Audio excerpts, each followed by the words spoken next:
et tous. Merci de nous avoir rejoints. Alors, c'est pas total, hein, vous l'avez compris. Dans cet amphi, on va parler entrepreneuriat à impact. C'est autrement plus intéressant. Et c'est la première fois. Alors, moi, je suis ravi d'animer la table ronde. Je vais me présenter, mais c'est la première fois que j'anime une table ronde où on a plus d'intervenants que de participants. Mais c'est des choses qui arrivent et de toute façon, ce sera filmé. Donc, je pense que ça touchera plus de gens que ce qui est dans la salle aujourd'hui. Grégoire Burger, moi, je suis directeur adjoint de la recherche, de l'innovation, du transfert technologique à AgroParisTech. Je m'occupe de l'innovation. Et donc principalement d'accompagner les entreprises qui se créent dans l'écosystème AgroParisTech, dont nos 6 intervenants qui sont là aujourd'hui, que je suis ravi d'accueillir et que je remercie d'avoir fait l'effort d'être avec nous ce midi. Je vais vous les présenter rapidement et puis après ils prendront la parole pour quelques questions que je vais leur poser et il y aura un temps d'échange après si vous avez des questions. En plus on n'est pas très nombreux donc profitez-en. Profitez de la présence de ces intervenants qui sont inspirants pour poser toutes les questions que vous aurez. Voilà pour l'introduction. Donc ravi d'accueillir, je vais les présenter dans l'ordre. Paul Malfoy, qui est fondateur de Protem, qui va nous parler de ce qu'il développe. Nicolas Stefanovic, qui est fondateur de Yeasty. Hélène Orbeau, qui est fondatrice de anciennement Les Crèmes Réunies, maintenant Bon Dimanche. Juliette Steam-Popper, qui est fondatrice de Peaufiné. Lucas Fructus, qui porte le projet Marco. Et Frédéric Chauffour, qui est à la tête de l'entreprise qui s'appelle Seedintech. Je vais commencer mes questions. On va faire de droite à gauche en commençant par Paul. La première question que je vais vous poser à tous, c'est de raconter vraiment en 2 mots qui vous êtes, votre parcours à AgroParisTech, votre parcours, enfin le parcours que vous avez suivi, le diplôme que vous avez, et puis surtout, qu'est-ce que fait votre entreprise, en quoi ça consiste. Donc essayez de me faire ça en 1 ou 2 minutes, qu'on ait le temps de tous parler et que j'enchaîne après. Vas-y Paul. Ouais, Paul Malfoy, du coup, je suis cofondateur, comme l'a dit Grégoire, d'une startup qui s'appelle Protem. Moi, je suis un ancien agro. Pour vous dire rapidement le parcours, j'ai eu le parcours un peu classique où j'ai fait une césure au milieu et j'ai fait une spé qui s'appelle EGE, Économie et Gestion des entreprises. Et j'ai porté en gros une idée et un projet tout de suite après mes études, mais j'ai pas commencé par ça. Donc j'ai commencé à bosser un petit peu après mes études, bosser dans le conseil un peu, et en parallèle je maturais justement ce projet. Donc j'étais avec, et je suis toujours avec 2 associés, et on bossait un petit peu en parallèle de nos jobs respectifs, le soir, les week-ends. Et à peu près 1 an et demi après la fin de mes études, j'ai quitté mon emploi et je me suis lancé dans la création de Protem. Et donc en 2 mots, qu'est-ce que c'est que Protem ? On développe et on a développé une solution écologique d'enrobage alimentaire pour les fruits et les légumes qui, d'une part, prolonge leur durée de conservation et d'autre part, les protège contre les maladies de stockage, donc tout ce qui va être bactéries, champignons, moisissures qu'on voit apparaître sur les fruits. Et en fait, on l'a voulu en tant que substitut vraiment de tout ce qui va être solution de synthèse, produits chimiques post-récolte sur les fruits et les légumes. Parfait. On restait bien sur la thématique du projet. Je reviendrai sur vos parcours après. Nico, du coup, toi, parle-nous un peu d'Yeasty. Ok, donc pas mon parcours. On reviendra après, juste éventuellement le diplôme que tu as fait. Enfin, voilà. Alors, du coup, moi je suis issu d'AgroParisTech, je viens de finir. Donc j'ai fait EGE là, entre septembre et 2021 et janvier 2022. Et donc j'ai cofondé Yeasty en juin 2020, à la fin de ma 2e année. Et Yeasty, l'objectif c'est donc de revaloriser un coproduit de l'industrie brassicole, les levures de brasserie, pour en faire des ingrédients protéinés, notamment à destination des industriels de l'agroalimentaire. Et donc pour en faire plein d'applications différentes, comme des alternatives à la viande ou aux produits laitiers, des produits de nutrition sportive ou de nutrition santé, et même plein d'autres types d'applications comme la panification, les pâtes protéinées ou même la pet food. Parfait. Merci Nico. Éléonore. Donc bonjour, Éléonore Beau. Alors je suis alumni AgroParisTech. J'ai fait une dominante conception de développement produit, donc très tournée R&D agroalimentaire, et j'ai complété avec un cursus en école de commerce à l'ESSEC. Donc je me suis lancée directement en sortant d'école avec un associé et on a créé Bon Dimanche. C'est un concept de micro-laiterie qui opère localement. Donc on collecte le lait auprès d'éleveurs partenaires en agroécologie. On le transforme au sein de la micro-laiterie, donc aujourd'hui en crème glacée, mais demain en d'autres produits laitiers. Et on distribue nos produits localement, toujours en circuit court dans les magasins bio. Donc tout se fait dans un rayon de 150 km. Là, on travaille sur la première micro-laiterie qu'on ouvre début 2023 dans les Yvelines, pas très loin de Grignon, à Saint-Nom-la-Bretèche. Et si tout se passe bien, l'objectif, c'est ensuite de répliquer ce concept de micro-laiterie et de mailler peu à peu toute la France. Parfait, merci. Voilà, près de ton micro. Juliette, vas-y. Donc bonjour, donc moi c'est Juliette Stimpopper. J'ai été du coup diplômée d'AgroParisTech en 2020 après une spécialité du coup conception et développement de produits comme Éléonore. Et en sortant d'AgroParisTech, du coup on a cofondé donc avec 2 autres personnes la société Apetoc avec pour objectif de diversifier le secteur de l'alimentation santé et de lutter contre la dénutrition des seniors en replaçant le plaisir au cœur de leur alimentation. Et du coup, on développe des produits enrichis et gourmands à destination des seniors qui seront vendus du coup en B2B à destination des EHPAD, maisons de retraite et hôpitaux. Merci beaucoup. Lucas, si tu veux nous dire un mot. Moi, c'est Lucas Fructus. Alors moi, contrairement à eux, je suis encore en études à AgroParisTech. Je suis en dernière année de spécialisation en biotechnologie et moi, je suis en train de fonder le projet Marco. Le projet Marco, c'est proposer aux industries cosmétiques et agroalimentaires des molécules d'intérêt qui sont souvent produites par voie chimique et le concept, c'est la revalorisation du marc de café. Donc en fait, on réalise des extractions de ces molécules, soit par extraction chimique, soit par fermentation, qu'on va fournir aux industries cosmétiques et agroalimentaires. Voilà. Merci beaucoup. Et Fred, pour finir. Et bonjour tout le monde, donc Frédéric Chauffour, je suis président de Seedintech. Donc contrairement aux autres personnes, je suis un faux agro. Je ne suis pas diplômé ingénieur agro, mais j'ai fait ma thèse à l'école doctorale à Biesse qui est rattachée à AgroParisTech dans un laboratoire qui est une unité mixte de recherche avec AgroParisTech et INRAE. Pendant ma thèse, j'ai découvert l'entrepreneuriat et on a développé une technologie et on a monté la boîte Seedintech, donc avec 3 autres cofondateurs. Seedintech, notre métier, c'est de booster, de renforcer, de stimuler les semences agricoles. Pourquoi ? Parce que 1, c'est la base de pas mal de production végétale, et 2, parce que ça coûte hyper cher. Donc l'exemple, c'est la tomate, 60 000 € le kilo de semences de tomates. En général, ça peut éveiller un soupçon d'esprit d'entrepreneuriat quand on parle de ces prix-là. Comment on fait ça ? On a développé des procédés de stimulation. On va venir stimuler l'embryon qui est contenu à l'intérieur de la graine. Ce sont des procédés destinés à l'industrie semencière. Aujourd'hui, on propose des POC et des études de R&D. Et l'objectif final, c'est de porter une activité industrielle. Super, merci beaucoup. Ce qui est intéressant, et c'est des profils complémentaires, vous l'avez vu, c'est qu'on voit que les entrepreneurs qui sortent d'AgroParisTech sont sur plein de thématiques différentes. On a parlé de biotech, on a parlé de biologie végétale, on a parlé d'alimentation, on a parlé de packaging, et on aura encore pu prendre d'autres exemples. Donc en fait, ce qui fait vraiment le lien entre tous ces projets, c'est cette volonté d'avoir de l'impact et de changer les choses, ce qui est vraiment un trait commun que vous avez tous. Et ce qui est vraiment particulier à AgroParisTech. Ma deuxième question, c'est de rentrer un peu plus dans vos parcours. Qu'est-ce qui a fait le choix finalement ? Qu'est-ce qui vous a poussé ou qu'est-ce qui vous a donné envie d'entreprendre à un moment donné ? Et comment vous avez couplé ça éventuellement avec vos études ou Paul, t'en as un peu parlé, toi c'est venu plutôt après. Mais en gros, racontez-nous un petit peu comment ça vous est venu. Et puis voilà, quelles sont les différentes étapes que vous avez faites. On parlera de l'accompagnement d'AgroParisTech après, mais vraiment là plutôt sur le déclic et votre histoire entre guillemets d'entrepreneur.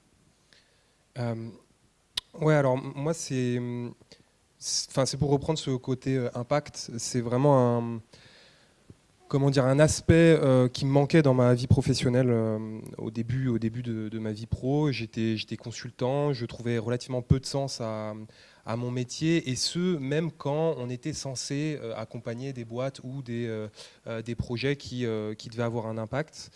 Et il y avait aussi d'un autre côté l'aspect de porter son propre projet et d'avoir une grosse motivation supplémentaire à avoir son bébé, entre guillemets. Et l'idée, nous on avait une idée avant, et se lancer, ça a été avoir un déclic, d'abord de porter l'idée, de la tester, et à partir du moment où on voit que voilà, il peut y avoir de la réceptivité en face, c'est de se dire ok, c'est peut-être un peu plus qu'une idée, creusons, et après de fil en aiguille, on finit par se lancer, même si le gap il est toujours un peu difficile à appréhender, ça peut faire peur, mais bon, on pourra éventuellement reparler, mais voilà, moi c'était vraiment ce côté impact. Avec pour toi la prise de risque entre guillemets de quitter un boulot confortable en CDI pour te lancer dans l'entrepreneuriat avec les risques qui sont associés, j'imagine que c'est pas facile. Ouais, c'était un gros sujet en plus parce que effectivement j'étais dans le conseil, donc très sincèrement j'étais pas mal payé, c'était pas ça le problème. Mais je me suis souvent posé la question et j'avais beaucoup justement échangé avec des entrepreneurs à l'époque sur quel est le meilleur timing, plutôt pendant, plutôt après, plutôt tout de suite après, plutôt bien plus tard. Je crois qu'il n'y a pas de vraie bonne réponse à cette question. C'est quand on le sent et que l'idée elle est mature surtout. Après il y avait effectivement ce côté, je perds le confort du salariat, je me relance un peu dans l'inconnu. Et c'est vrai qu'aujourd'hui j'ai probablement une situation un peu moins stable que j'avais pu y avoir il y a 3 ans. Mais c'est le jeu et puis si ça marche aussi c'est une belle récompense derrière, quoi. Ouais, on y reviendra peut-être. La stabilité, c'est vrai que c'est pas le point fort de l'entrepreneuriat, mais il y a beaucoup d'autres avantages. Nico, tu peux nous en parler aussi un peu avec toi un côté un peu particulier. Et c'est, tu le disais un petit peu, c'est que tu as fait ta césure là-dessus, et aussi que tu as eu la chance de pouvoir faire tes projets de dernière année sur ton projet de création d'entreprise. Donc peut-être raconter cette possibilité-là aussi. Ouais, c'est ça. Du coup, moi, quand je suis rentré à l'agro, je savais que je voulais entreprendre. Ça, c'était une certitude. Je trouvais pas forcément ce que je voulais autre part.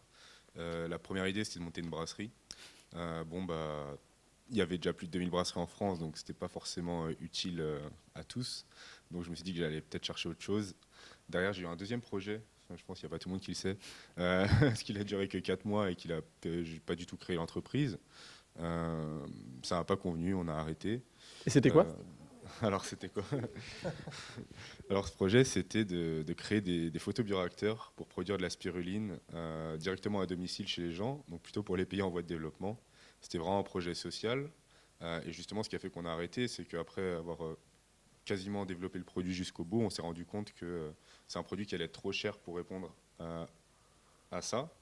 Et du coup, après, il y avait un marché en Europe, aux États-Unis pour ce genre de produit. Mais ça avait perdu vraiment le sens pour lequel on s'était engagé dans le projet avec les 3 personnes qui étaient dessus. Donc on a décidé d'arrêter et de ne pas aller vers ce projet d'un point de vue commercial. Et ensuite, ça a mis pas mal de remises en question et surtout aller rechercher des idées, quoi. Ça c'est quelque chose, je vais le dire tout de suite, mais faut pas dire qu'il n'y a pas d'idée. L'idéation, c'est la première étape de l'entrepreneuriat et c'est un travail à part entière. L'idée, si elle tombe du ciel, c'est vraiment un gros coup de chance. Et en réalité, ça n'arrive pas trop. Donc c'est aller identifier des problèmes et chercher des idées et vous trouverez des idées. Ça, c'est pas le problème. Et donc après, chercher des idées. Et donc j'ai eu la chance, à Agro, j'ai fait un parcours qui s'appelait bioraffinerie et chimie verte, qui m'avait beaucoup inspiré sur justement qu'est-ce qu'on pouvait faire des coproduits, tout ce qu'on rejetait dans l'industrie. Et donc je faisais un truc que pas grand monde fait, mais je lisais des rapports de filières agricoles et agroalimentaires pour chercher des coproduits qui permettraient soit de faire de l'énergie, des bioénergies, soit de l'alimentation. Et puis bon, de fil en aiguille, je tombais sur les levures. On a identifié le besoin brasseur, qui a un réel besoin, à qui ça coûte de l'argent et c'est compliqué à gérer. Et de l'autre côté, le marché des protéines alternatives qui était en croissance et qui était en recherche de nouveaux ingrédients. Et c'est comme ça qu'Isti est parti. Donc ça, c'était en fin de 2e année. Derrière, donc on a fait le jury maturation, mais ça, c'est plus tard, c'est ça? On reviendra après sur l'accompagnement AgroParisTech. Là, c'est le déclic. Donc, stop. Et je finirai après. Mais voilà, toute la césure. Et puis la 3e année où j'ai pu faire aussi mon projet de fin d'études, justement, sur l'ICI. Ça, c'est une particularité qui est offerte à AgroParisTech. C'est de pouvoir travailler pendant votre 3e année avec des projets sur votre projet de création d'entreprise, si vous en avez un. Et aussi de faire éventuellement votre stage de fin d'année aussi sur ce projet de création d'entreprise. Donc ça, c'est quelque chose qui est vraiment là pour encourager et pour soutenir l'entrepreneuriat qui marche bien. Éléonore, tu veux nous dire un peu, toi, ton parcours? À quel moment tu as eu ce déclic? Combien de temps après ton diplôme? Ouais, enfin, alors je sais pas si j'ai vraiment eu un déclic. Moi, c'était surtout la rencontre avec Édouard, qui est aujourd'hui mon associé et qui avait cette fibre entrepreneuriale et ce projet qui était tout autre quand on a démarré à AgroParisTech. C'était aussi du local, mais un peu différemment. Et effectivement, il y a eu l'itinéraire entrepreneuriat qui a donné une petite étincelle et de se dire il y a peut-être quelque chose à faire. Voilà, je suivais le projet, mais j'étais pas moteur. J'étais vraiment plutôt suiveur. Et ensuite, j'avais envie de continuer un peu les études, d'aller voir autre chose, notamment l'école de commerce, parce que on dit qu'il y a beaucoup de gens en école de commerce qui lancent des entreprises. Donc j'avais cette idée de me dire, est-ce que j'aurais plus de clés en allant en école de commerce? Donc j'ai été emmenée dans un peu l'engrenage. Ensuite, je fais le stage et j'avais mis un peu de côté cette partie entrepreneuriale qu'Édouard avait gardée, avec un lien fort avec le Food in Lab d'AgroParisTech. Et au moment où j'ai fait mon stage de fin d'études, gros groupe industriel agroalimentaire, et au moment où on m'a proposé un CDI, j'ai senti qu'il y avait quelque chose qui n'était pas... Enfin, que le sens que je donnais, je travaillais en RSE, que le sens qu'il y avait derrière la RSE, ce n'était pas le sens que j'avais jusqu'ici imaginé. Et beaucoup de déceptions, je crois, sur mon stage, mon CDD. Et à ce moment-là, Edouard est revenu et m'a dit... Moi, j'ai creusé le truc, je sais qu'il y a quelque chose, je le sens. Laisse-nous 6 mois, on tente. Si au bout de 6 mois, on n'y arrive pas, tu retournes vers ton CDI et tout ça. Donc, j'ai beaucoup hésité. C'est vrai, j'ai beaucoup hésité. Enfin, t'en parlais, Paul, mais le confort du salariat, dans l'entrepreneuriat, tu ne sais pas où tu te lances. Et finalement, je ne regrette pas. Même si effectivement c'est toujours un peu roller coaster, c'est d'avoir suivi Edouard et en fait quand on est vraiment à 100% dedans aussi, on se donne les moyens et ça nous permet de dérouler une vision qu'on n'a pas quand on fait que juste ça en annexe. Donc voilà, c'est un peu ça le parcours. Merci beaucoup. Et tu as donné un élément qui est très important à mon sens, c'est quand on entreprend, il faut aussi être capable de se donner des deadlines et de se dire j'entreprends pendant un moment et si ça ne marche pas, j'arrête. C'est une qualité pour un entrepreneur, donc c'est bien que tu l'aies souligné. Juliette, toi, tu as un parcours un peu différent parce qu'en fait, ton idée d'entreprendre ou cette envie-là, elle est née aussi parce que vous avez participé à un concours qui s'appelle Ecotrophélia, que tu peux nous représenter et qui a plutôt bien marché. Oui, c'est ça. Du coup, nous, on était... En fait, c'est quand on est arrivé en 3e année et qu'on a entendu parler du concours Ecotrophélia, du coup, qui est un concours d'innovation alimentaire qui est ouvert aux écoles d'ingé agro. Et en fait, on était une équipe de 6 à vouloir participer à ce concours-là, plus pour l'aventure en tant qu'étudiant que pour monter une entreprise après. Donc on a créé une équipe, on a cherché un sujet et c'est vrai on a vu qu'il y avait un vrai besoin sur le sujet de la nutrition senior auquel on voulait répondre parce qu'on en parle peu, il y a peu d'innovation sur ce domaine-là et on a vu qu'il y avait vraiment quelque chose qui manquait sur ce marché. Du coup, on a développé un produit, donc le premier produit qui s'appelle Peaufiné. Pendant toute notre année, notre projet étudiant, du coup, pour certains de nous, pas pour tous, c'était Ecotrophélia, donc c'était cette entreprise-là. Et on a participé au concours, du coup, à la toute fin de notre 3e année, en septembre 2020. On voyait ça en allant au concours comme la fin du projet. Et du coup, on a reçu 2 prix à ce concours-là. Et c'est vraiment, on a rencontré les membres du jury qui étaient des professionnels de l'agroalimentaire. On a vu qu'il y avait un vrai besoin sur ce marché-là, qu'il y avait des entreprises qui cherchaient à développer ce genre de produits.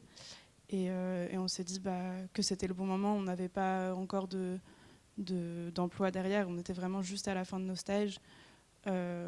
Et puis notre projet il était quand même un peu avancé, on avait quand même fait un business plan, on avait quand même développé un premier produit même si on l'a modifié depuis et du coup on a continué à 3 sur les 6.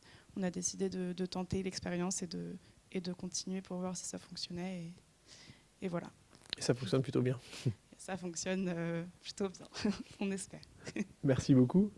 Lucas, alors, est-ce que comme Nico, toi, tu as eu le déclic en arrivant à AgroParisTech, tu savais que tu voulais entreprendre? Ou est-ce que, parce que toi, c'est venu assez tôt, en fait, dès la première année, tu avais déjà des idées. Qu'est-ce qui t'a un peu lancé, motivé vers ce parcours d'entrepreneur?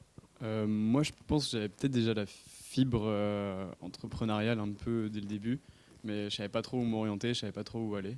Et c'est vraiment arrivé pendant la 2e année, pendant le confinement, où j'étais confiné avec un pote en particulier, celui avec qui on a créé notre projet. Et là, en fait, on a eu une envie d'avoir un impact, comme tout le monde ici, je pense. On avait envie, et comme Nicolas, on avait envie de revaloriser des déchets. On trouvait que, voilà, en France et comme dans le monde, on jetait beaucoup trop sans rien revaloriser, sans beaucoup revaloriser. Et on s'est lancé. Le café, ça arrivé assez rapidement. Et il y a eu un concours, j'en reparlerai peut-être après, mais on a fait le concours créativité et on s'est dit on va lancer notre idée, on va pitcher, essayer de voir ce que ça fait. Ça a bien marché, ça nous a motivés et du coup on a continué le projet et de fil en aiguille, on a modelé un peu notre concept et on a rogné des bords qui déplaisaient et puis voilà, on a amélioré, on a plus creusé, il y a encore à creuser et ça nous a bien plu. Et en fait, pour le moment, nous, comme on est encore étudiants, c'est que du kiff. Enfin, nous, on prend ce qu'il y a à apprendre parce que voilà, on n'a pas d'argent, on gagne pas d'argent. Donc là, nous, on est encore en totale liberté et là, on va voir une grosse deadline qui va apparaître. Mais là, pour le moment, nous, on aime ce qu'on fait. Et si on peut se lancer, si on veut continuer, on va foncer et puis on se lance à fond là-dedans. Voilà. Merci beaucoup. Et je pense que vous le voyez, nos entrepreneurs, ils ont le sourire. Et c'est vrai que si la vie d'entrepreneur, elle est parfois compliquée, c'est vrai que c'est aussi, c'est les mots que tu as employés, un kiff, d'essayer de faire bouger les choses. Donc c'est vrai que c'est aussi quelque chose que vous partagez. Toi, Fred, c'est venu tard, cette volonté d'entreprendre. Ça aurait pu ne pas venir. Raconte-nous un peu comment finalement on passe d'une posture de chercheur quand on est en thèse à une posture d'entrepreneur qui est très différente. Et pour information, hein, pour vous qui êtes là, aujourd'hui, je pense que les projets de recherche ou de thèse qui vont vers la création d'entreprise, c'est 1 ou 2% des projets de création d'entreprise à AgroParisTech, quoi. C'est pas assez. Donc comment on passe d'une posture de chercheur à une posture d'entrepreneur? Bonne question. Non, clairement, je ne suis pas né entrepreneur. Par contre, il y avait un truc en moi, c'est j'aimais résoudre des problèmes. Donc, c'est pour ça que j'ai fait de la recherche. Et deuxième point, je voulais avoir de l'impact, mais c'était pas clair dans ma tête. Mais de se dire, voilà, on fait de la recherche, on génère des données, des résultats, on découvre des trucs, c'est cool. Par contre, à quoi ça sert, hormis la génération, enfin, de générer des connaissances, c'est super bien, mais est-ce qu'il y a moyen d'aller plus loin? Et donc, grâce à mon directeur de thèse, donc, Loïc Rajou, qui est très porté sur la recherche appliquée, il m'a encouragé à déposer quelques projets dont je parlerai un peu plus tard. Mais ça a commencé comme ça, des petits projets étudiants sur l'entrepreneuriat, donc utiliser mes connaissances, un peu mes données, pour développer des nouveaux produits. Puis de fil en aiguille, il y a eu ce premier projet, un deuxième projet, et qu'on a continué à faire maturer, à développer pendant ces 6 dernières années. Donc c'est un processus assez long. Et donc oui, j'étais pas forcément, je suis pas né entrepreneur, j'essaie de le devenir, mais il y a quand même cette partie de trouver une solution à un problème. Et c'est ça le cœur du sujet et la porte d'entrée vers l'entrepreneuriat. Merci à tous. Je trouve ça hyper inspirant de vous écouter parce qu'on voit que là aussi, vous avez des parcours très différents et qu'en fait, tous les chemins peuvent mener à la création d'entreprise, en fait, pour peu que vous ayez cette idée, cette volonté d'avoir de l'impact, cette volonté de répondre à des problèmes ou à des besoins que vous avez identifiés. Donc, merci de nous avoir partagé ça. Maintenant, on va revenir un peu sur AgroParisTech, cet écosystème, qu'est-ce qu'on vous propose, comment vous êtes accompagné. Alors là, assez rapidement, en fait, dites-nous, voilà, par rapport à l'itinéraire entrepreneuriat, quels sont les jurys auxquels vous avez postulé, éventuellement les montants que vous avez reçus alloués par la Fondation AgroParisTech. Est-ce que vous avez travaillé dans un des incubateurs d'AgroParisTech, dans un des InLab? Est-ce que vous avez une collaboration de recherche avec AgroParisTech? Racontez-nous un peu comment AgroParisTech, finalement, vous a permis de grandir et de faire grandir votre projet. Beaucoup de choses pour nous. Beaucoup de choses parce qu'il y a effectivement un triptyque de concours qui s'organise de la première année à même après la fin des études, qui est un peu crescendo dans le stade de maturité du projet, on va dire, et aussi crescendo dans la dotation financière qui est potentiellement gagnée à la fin. Nous, on n'a fait que celui du milieu. On va peut-être faire le dernier, d'ailleurs, puisqu'on nous attendait. Tu peux les citer, hein. Mais c'est création. Alors créativité, je vais la préciser, créativité, et je pense que Lucas nous en parlera, maturation, et puis le dernier qui s'appelle encore entreprendre, qui va bientôt changer de nom pour s'appeler accélération. Mais voilà les trois étapes de ce jury. Nous, on avait fait maturation du coup. Comme j'ai l'impression que c'est un peu une constante aussi pour nous tous, quand on parlait de la phase d'idéation, souvent le cap de j'ai une idée à je me lance, ou en tout cas je creuse vraiment plus loin. Il y a souvent cette étape de concours parce que c'est un bon moyen de se confronter à la réalité, à des gens qui ne nous connaissent pas ou qui ne connaissent pas l'idée, et d'avoir un retour externe, de se dire ok, c'est une bonne ou c'est une mauvaise idée. Donc ça a été très intéressant pour nous. Et après, et très rapidement, parce qu'on a très vite de tout détailler, mais en fait, moi, pour mon projet, on a fait beaucoup d'incubations différentes. Donc, on est rentré dans pas mal de programmes d'accompagnement différents, en commençant par l'X, qui est maintenant à côté, et d'autres programmes.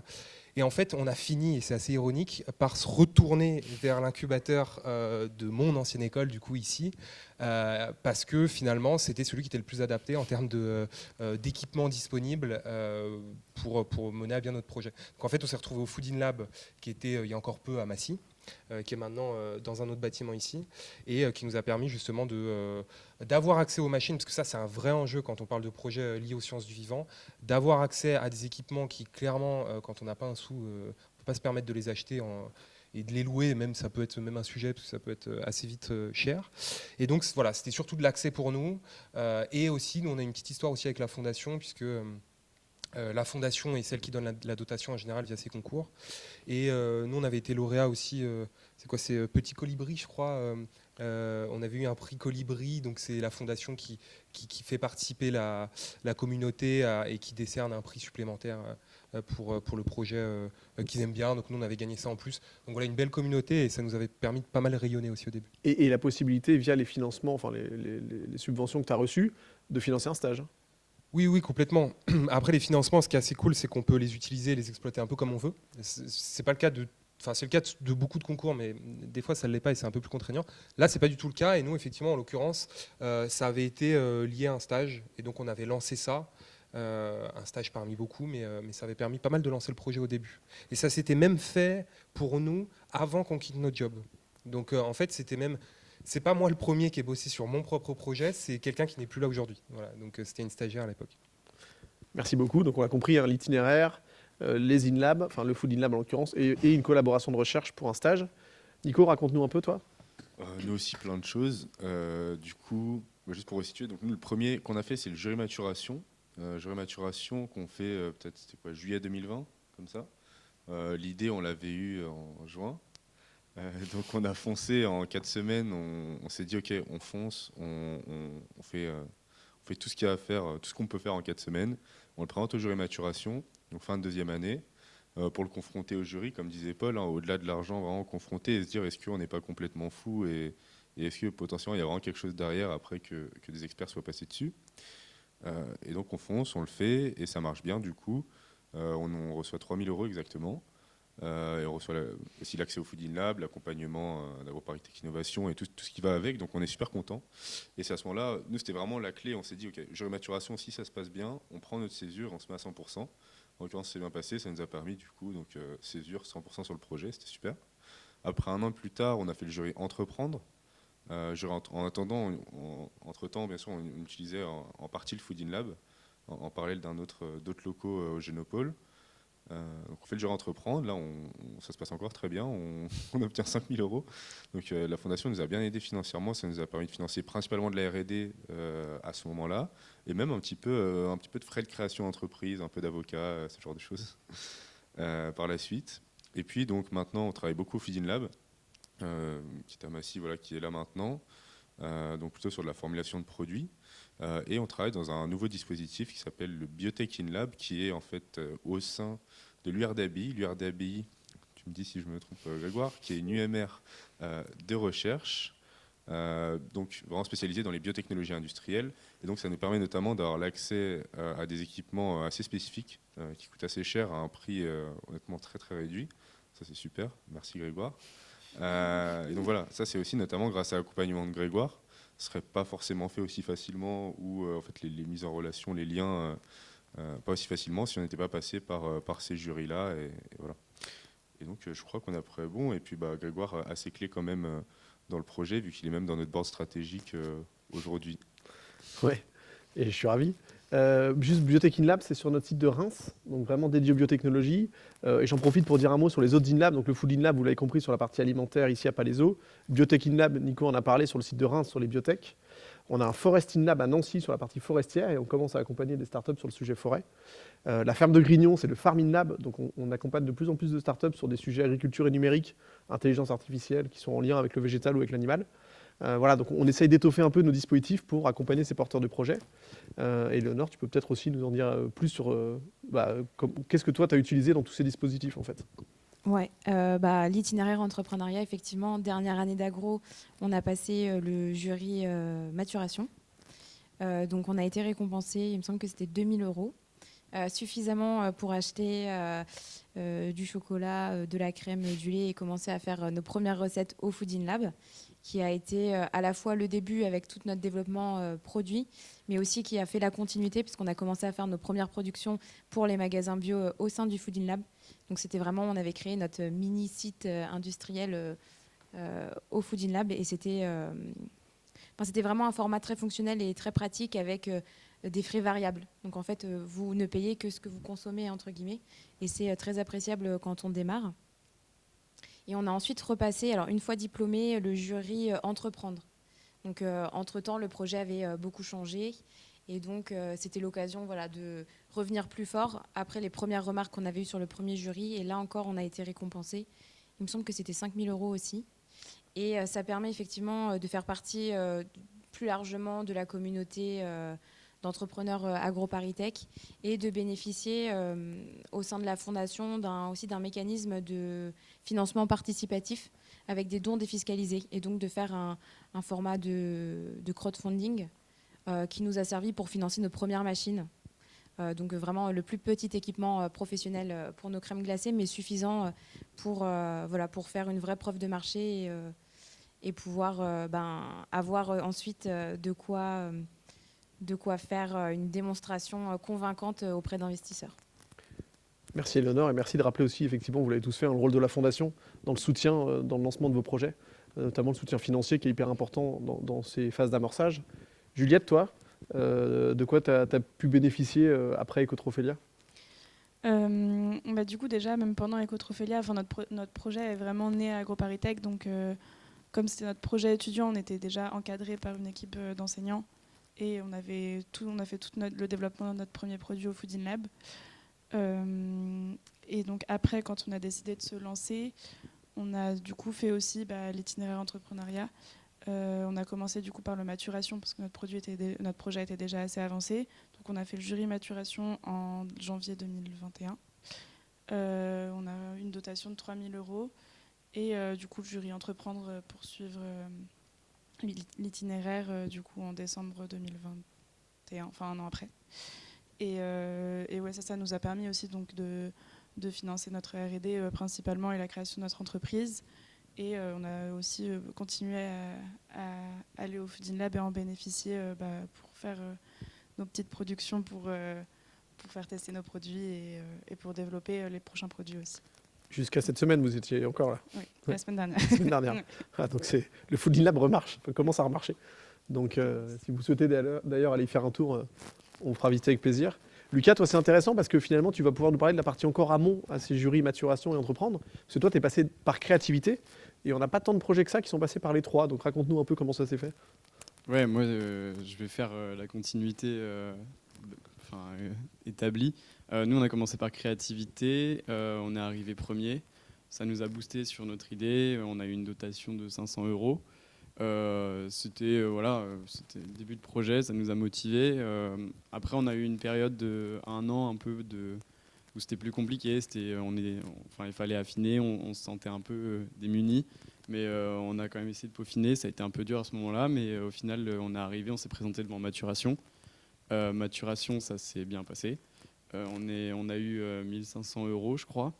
Et en fait, ça nous a permis du coup d'être bien accompagnés par la Fondation et par AgroParisTech Entreprendre. Et en fait, à ce moment-là, ça nous a permis d'établir un partenariat avec l'URD-ABI.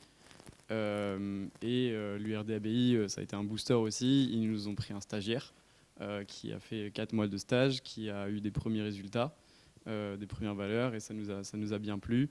Et donc ça s'est fait vraiment dans la continuité, je trouve. En fait, j'ai parlé avec Nicolas aussi qui m'a guidé par exemple sur le Génopole. Donc là maintenant on est au Génopole, au programme Shaker. Et on va postuler au dernier concours Entreprendre qui va arriver. On sera contre Protem maintenant, ça va être compliqué mais bon.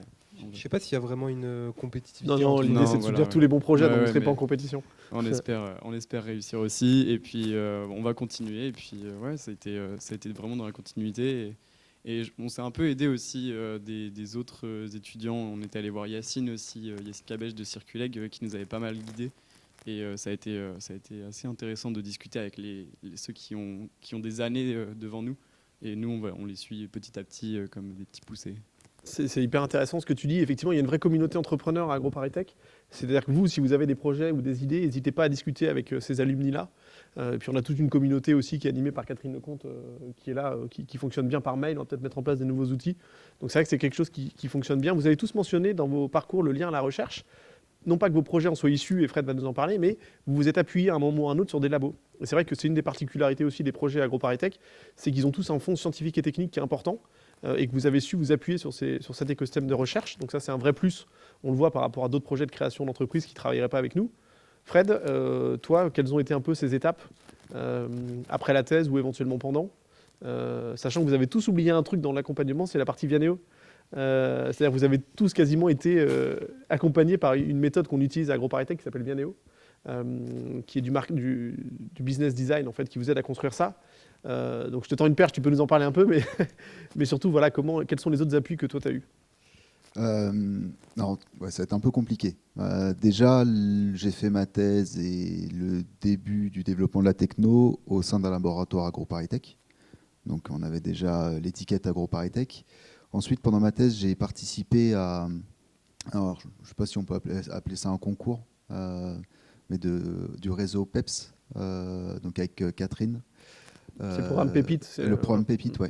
Donc sur un premier projet étudiant, un projet prématuration. Donc ça m'a un peu initié quand même à l'entrepreneuriat et aux joies d'établir un petit business plan, si on peut appeler ça comme ça. Donc ça, c'est la première partie. Et ensuite, bien sûr, il y a eu l'accompagnement d'AgroParisTech dans le développement de la technologie pendant le programme de maturation de la technologie. Et donc, on a été accompagné notamment par Grégoire et la cellule AgroParisTech Innovation. Donc, on a pu faire l'exercice Vianeo sur comprendre son marché, quels sont les besoins, ce qui est fondamental pour lancer tous les projets. Et puis aujourd'hui, AgroParisTech Innovation, Grégoire, Sylvain Lisambard continuent à suivre Seedintech. Donc ils sont associés dans l'aventure et on est ravis de les avoir. Et donc ils nous guident encore sur pas mal de questions qu'on se pose. Et donc actuellement sur comment déployer la technologie à l'échelle industrielle. Et donc on est content de recueillir les avis, les conseils éclairés de Sylvain et Grégoire dans cette phase. Merci. Et donc, si je résume un peu, l'accompagnement que vous avez reçu, c'est à la fois financier, on a parlé de la fondation, scientifique et technique, on a parlé du lien avec les laboratoires et des InLab. Je te donne la parole juste après. Et tu le mentionnais un peu, il y a une aide aussi, on va dire, juridique ou sur des aspects de propriété intellectuelle. Et via Vianeo, sur des aspects aussi business et stratégiques. Donc, en fait, vous le voyez, l'accompagnement AgroParisTech, il est assez global. Et c'est ça aussi qui permet à vos projets de se lancer. Tu voulais compléter ? Ouais, en fait, j'ai oublié de parler du jury de la fondation AgroParisTech. Oui, parce que tu es passé par là aussi. On est passé par ouais. là. Donc il me semble que c'était jury maturation en fin 2017. Donc on avait un petit prix qui a permis de participer à la constitution de la société assez récemment. Parfait. Il nous reste 5-10 minutes. J'avais une dernière question pour nos intervenants, mais est-ce que déjà dans la salle, il y a des questions ou des réactions qu'on pourrait prendre à ce stade? On n'est pas très nombreux, donc allez-y. Hein. Ouais.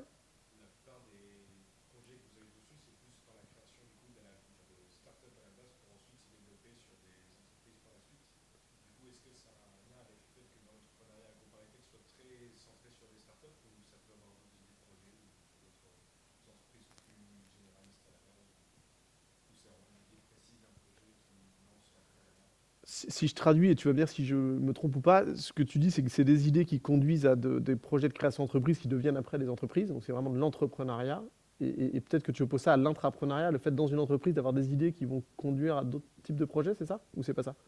Non, c'est plus le fait d'avoir une idée précise plus sur un côté start-up, on va dire, sur la création d'entreprise, et pas sur une entreprise plus classique, on va dire. Je pense que je vois ce que tu veux dire. C'est quoi ta définition de start-up? Parce que, tu vois, start-up pour moi c'est très associé à de la tech par exemple, et moi je me considère plus comme une jeune entreprise que tu vois une start-up. Alors oui, tu démarres quand tu démarres, évidemment, si tu es deux, c'est petit. Est-ce que tu... C'est une micro-production aussi, c'est pas vraiment dans l'idée générale qu'on a de la production laitière ou Ouais. la transformation du produit laitier, c'est un peu très local, qui se revend localement. Il y a plus de qui rentrent en jeu dans l'idée de ton entreprise plus que l'idée de production laitière. Je sais pas si tu vois ce que je veux dire. Ouais, je vois ce que tu veux dire. Après, nous, on n'est pas sur une innovation produit, tu vois. On est sur une innovation systémique. Donc, c'est un peu différent. C'est pour ça que je ne me considère pas vraiment comme une start-up. En soi, j'ai rien révolutionné sur la partie transformation laitière. Par contre, c'est plus l'écosystème avec lequel on travaille et la façon dont on travaille. Moi, j'aurais répondu différemment parce que pour moi, c'est une histoire de définition. Une start-up, c'est une jeune boîte, en fait. C'est une jeune entreprise. Et en l'occurrence...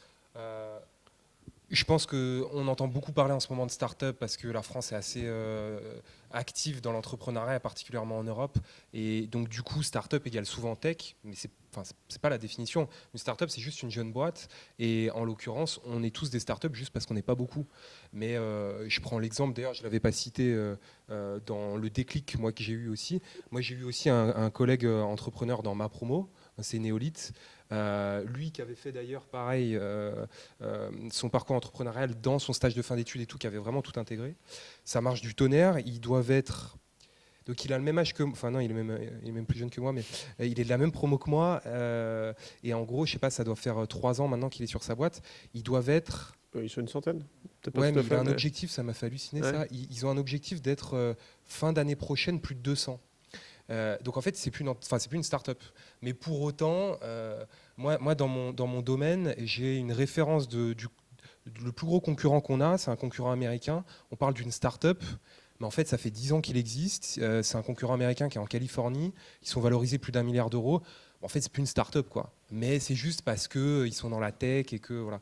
Donc voilà, c'est juste une histoire de définition. Mais après, n'importe quelle idée peut conduire à une boîte, peu importe son envergure, quoi. Et je complète juste l'élément de réponse peut-être, c'est que là, effectivement, les startups ou les jeunes entreprises qui sont là sont très tech. Par contre, on accompagne tous les projets de création d'entreprise à AgroParisTech. On a des projets sur quelqu'un qui a réimplanté la filière thé en France. Voilà, on a accompagné la création de bureaux de conseil. Donc on sait faire aussi ça. C'est que là, on a mis en avant des projets plutôt tech en lien avec les laboratoires pour illustrer ce qu'on savait faire. Mais tous les projets de création d'entreprise, on sait les accompagner à AgroParisTech. Est-ce qu'il y a d'autres questions? Ouais, vas-y.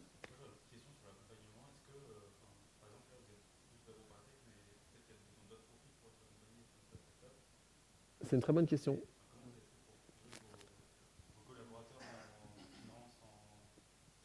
Très bonne question. Je les laisse te répondre.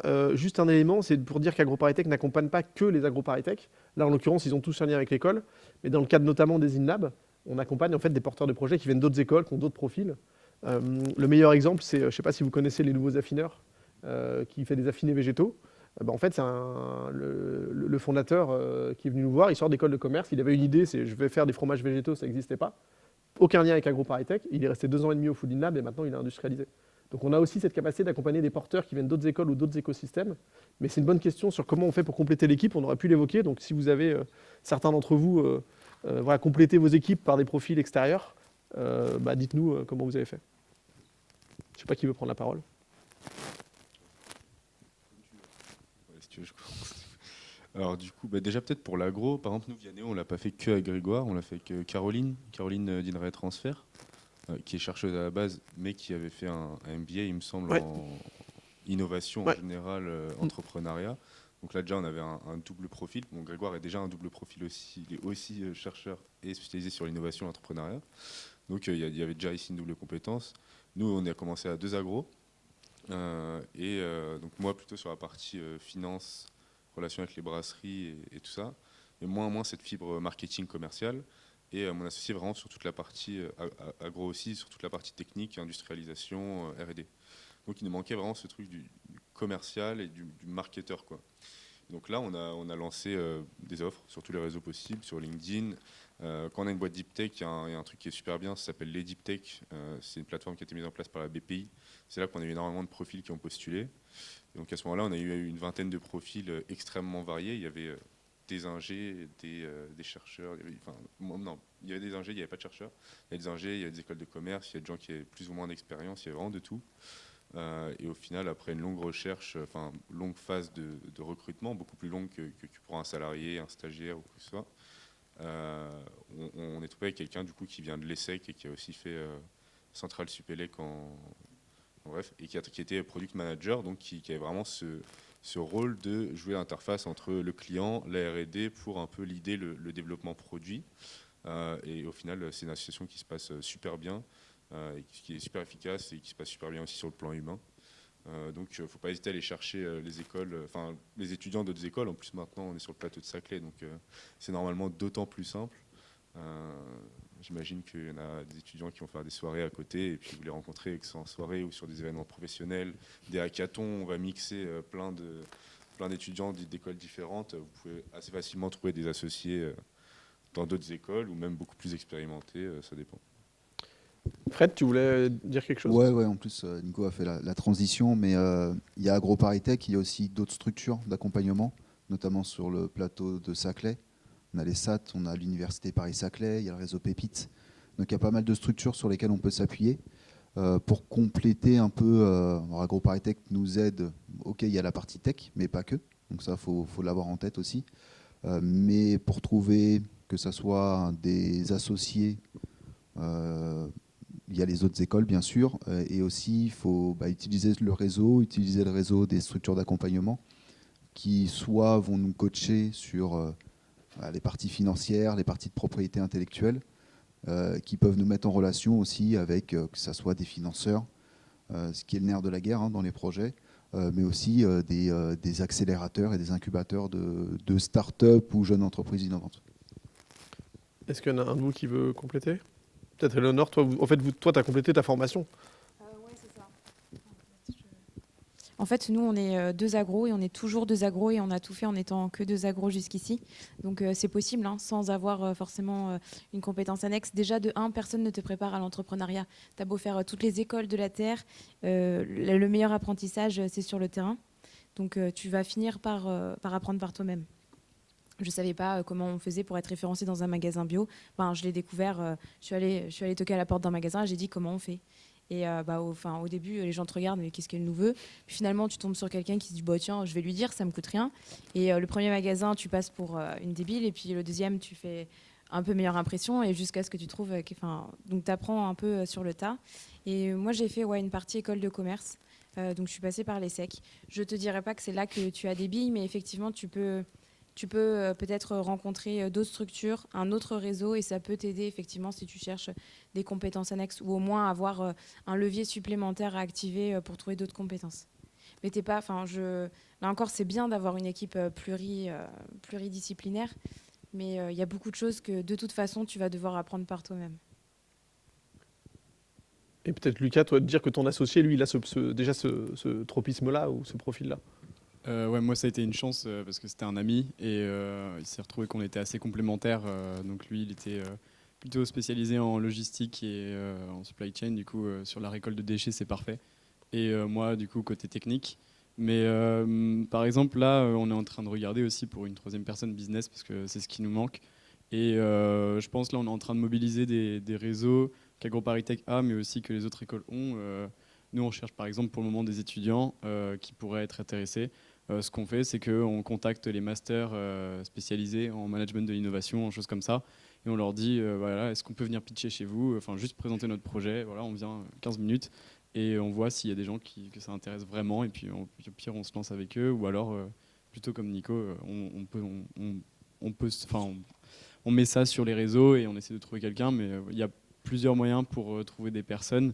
Et quand on commence, c'est peut-être plus facile des étudiants, parce qu'il y a la question du salaire aussi, je pense, qui arrive assez rapidement si on prend des gens beaucoup plus développés. Je pense qu'il y a pas mal de réseaux où on peut trouver des réponses pour trouver des personnes qui pourraient être intéressées si le projet est intéressant. Merci beaucoup. Est-ce qu'il y a éventuellement une dernière question? On va essayer de ne pas prendre plus de retard. De toute façon, vous avez accès à nos intervenants. N'hésitez pas, encore une fois, la communauté AgroParisTech est bien structurée et vous trouverez toujours une porte à laquelle venir toquer pour qu'on vous accompagne. Je remercie une dernière fois mes intervenants. Merci à vous d'être présents ce matin. Ça se voit pas, ils ont l'air en pleine forme comme ça, mais c'est fatigant, ils sont tous bien occupés. Donc merci d'avoir fait un petit trou dans votre emploi du temps pour venir nous parler. Et bravo pour tous vos projets. Encore une fois, ce qui fait le lien dans les projets AgroParisTech, c'est cette volonté d'avoir de l'impact, de changer les choses. Donc l'entrepreneuriat, c'est vraiment une belle façon pour faire ça. Donc merci à tous et puis bonne continuation. On va être amenés à se revoir. Et merci à vous d'être présents ce matin. Merci à toi, Grégoire. Merci.